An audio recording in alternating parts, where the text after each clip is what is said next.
so that will be a question that's raised. But we really have to be careful, because we may all be saying in a few minutes or a few hours' time, well, actually it was a gas explosion, and all this political speculation may not be relevant to what has happened. Yes, I mean, I'm just reading as you talk to us, Bridget, and please stay with us for the moment, that the epicentre of the explosion, at least on some of the news wires, seemed to be between the Prime Minister's office and the Oil and Energy Ministry, which were both badly damaged. And I know you've been watching these pictures with us, Bridget, but the scale of the blast does seem to be very large, doesn't it?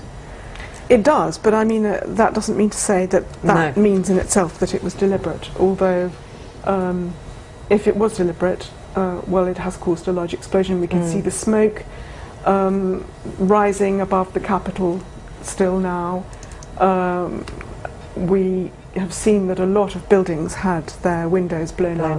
Yeah. Of course, in a built-up area like this, where there are a lot of government buildings and high-rise buildings, there will be a lot of glass that shatters, because there will be a lot of plate glass and a lot of high buildings, and therefore they're vulnerable to that sort of damage. But if you look there on the street, it clearly is a scene of some devastation, although still people on the streets.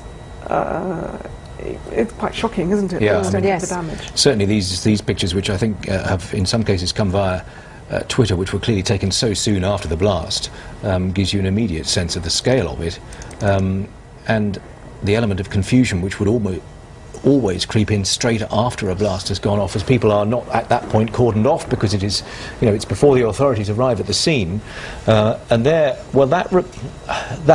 may or may not be significant, of course, because there was a report, wasn't there, about a car. I think Reuters talking, Bridget, about a car having been found damaged nearby. Well, you would always, if you were there and thinking about this in journalistic terms, about what might it be and what might be the motivation and what might be the relevant elements, you would say, well, is there a mangled car? And lo and behold, there is. That doesn't necessarily mean it's relevant.